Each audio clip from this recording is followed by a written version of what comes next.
Chief Justice Roberts, President Carter, President Clinton, President Bush, President Obama, fellow Americans, and people of the world, thank you.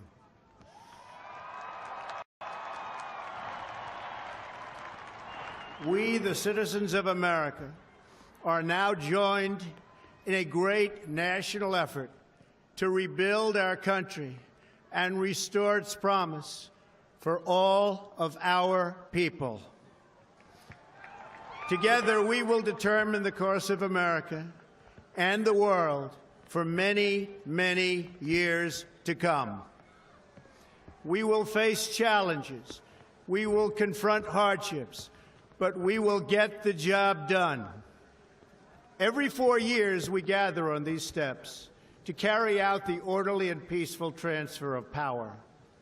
And we are grateful to President Obama and First Lady Michelle Obama for their gracious aid throughout this transition. They have been magnificent. Thank you.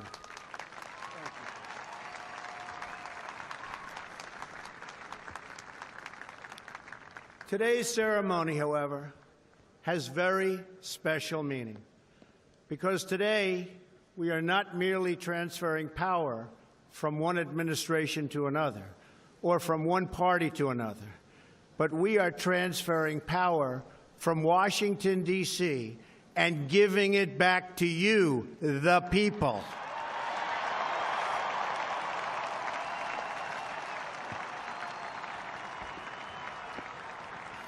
For too long, a small group in our nation's capital has reaped the rewards of government while the people have borne the cost.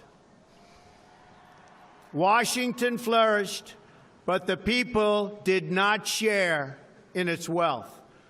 Politicians prospered, but the jobs left and the factories closed. The establishment protected itself, but not the citizens of our country. Their victories have not been your victories. Their triumphs have not been your triumphs. And while they celebrated in our nation's capital, there was little to celebrate for struggling families all across our land.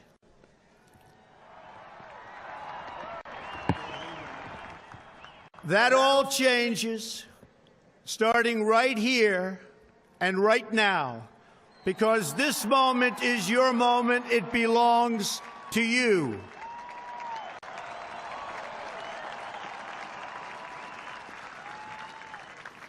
It belongs to everyone gathered here today and everyone watching all across America. This is your day. This is your celebration. And this, the United States of America, is your country.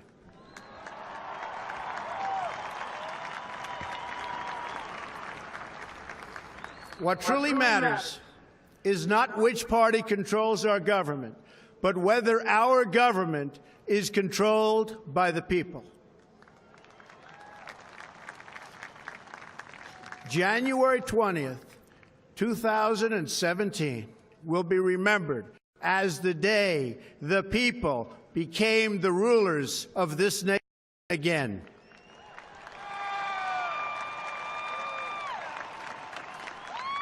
The forgotten men and women of our country will be forgotten no longer. Everyone is listening to you now. You came by the tens of millions to become part of a historic movement, the likes of which the world has never seen before. At the center of this movement is a crucial conviction that a nation exists to serve its citizens.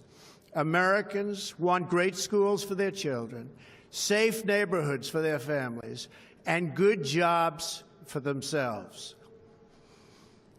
These are just and reasonable demands of righteous people and a righteous public. But for too many of our citizens, a different reality exists.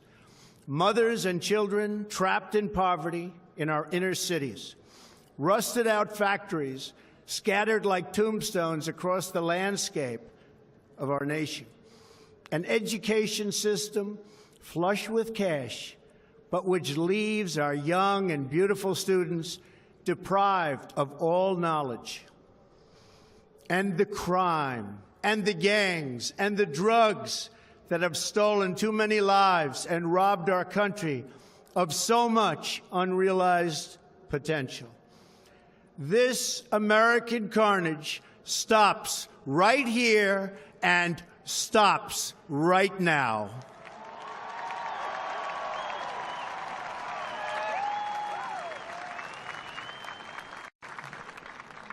We are one nation, and their pain is our pain. Their dreams are our dreams, and their success will be our success. We share one heart, one home, and one glorious destiny. The oath of office I take today is an oath of allegiance to all Americans.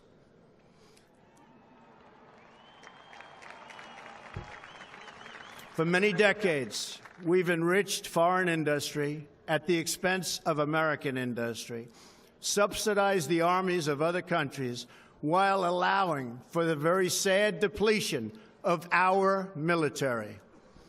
We've defended other nations' borders while refusing to defend our own.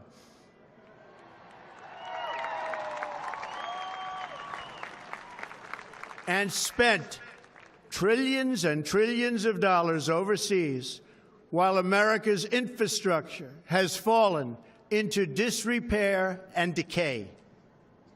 We've made other countries rich while the wealth, strength, and confidence of our country has dissipated over the horizon.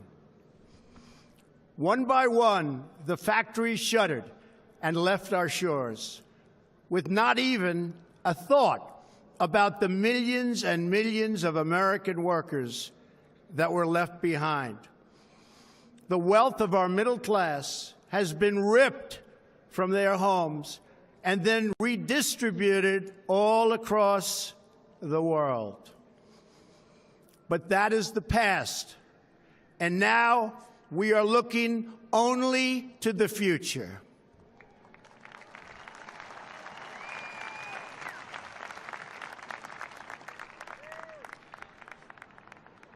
We assembled here today are issuing a new decree to be heard in every city, in every foreign capital, and in every hall of power. From this day forward, a new vision will govern our land. From this day forward, it's going to be only America first. America first.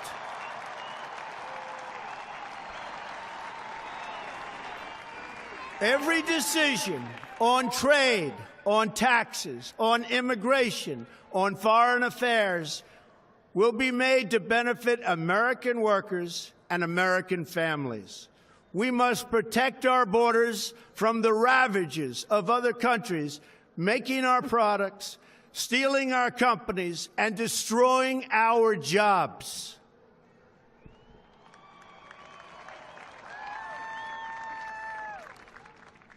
Protection will lead to great prosperity and strength. I will fight for you with every breath in my body, and I will never, ever let you down.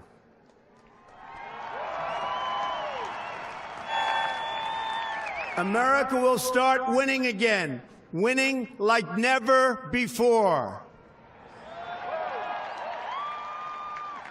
We will bring back our jobs. We will bring back our borders. We will bring back our wealth. And we will bring back our dreams.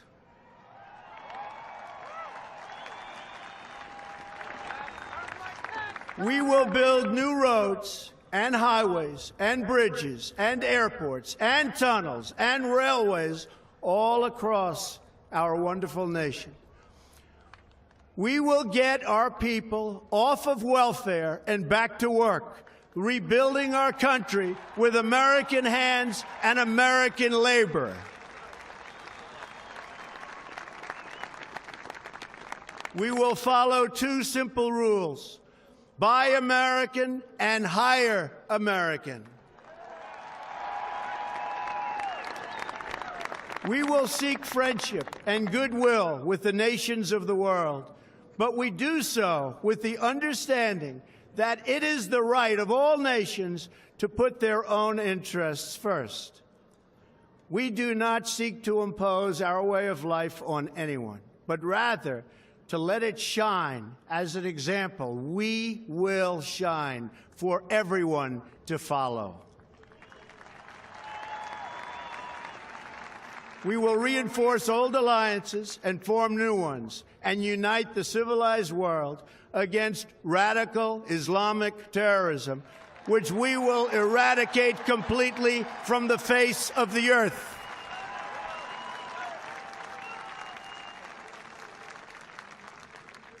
At the bedrock of our politics will be a total allegiance to the United States of America. And through our loyalty to our country, we will rediscover our loyalty to each other. When you open your heart to patriotism, there is no room for prejudice.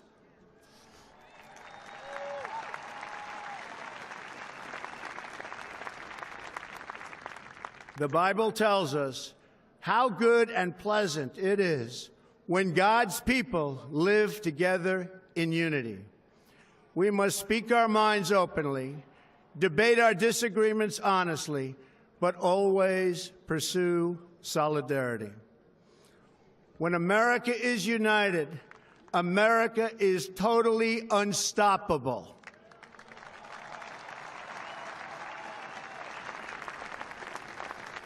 There should be no fear. We are protected, and we will always be protected. We will be protected by the great men and women of our military and law enforcement. And most importantly, we will be protected by God.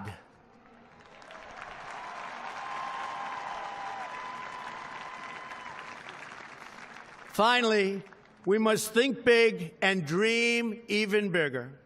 In America, we understand that a nation is only living as long as it is striving.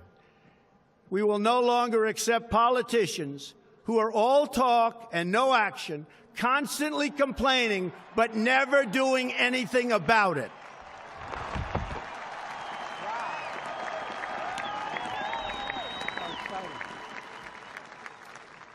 The time for empty talk is over. Now arrives the hour of action.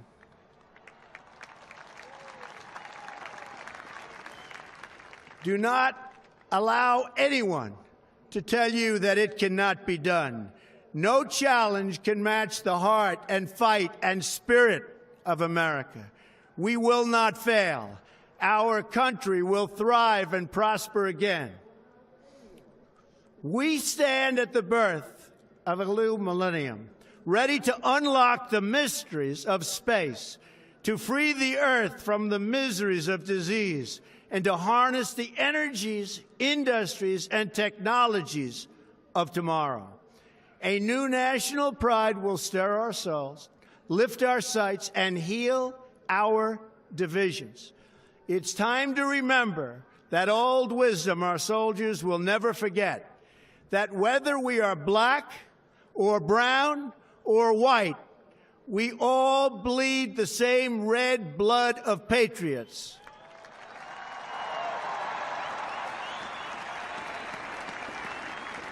We all enjoy the same glorious freedoms, and we all salute the same great American flag.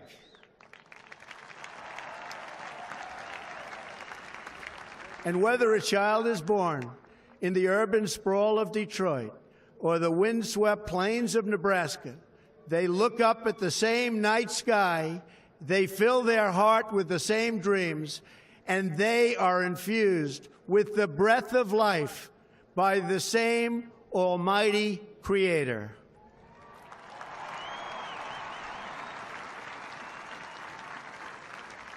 So to all Americans in every city, near and far, small and large, from mountain to mountain, from ocean to ocean, hear these words: you will never be ignored again.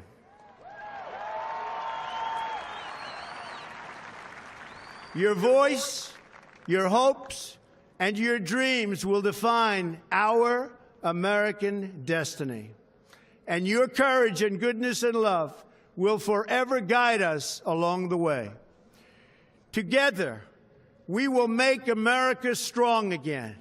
We will make America wealthy again. We will make America proud again.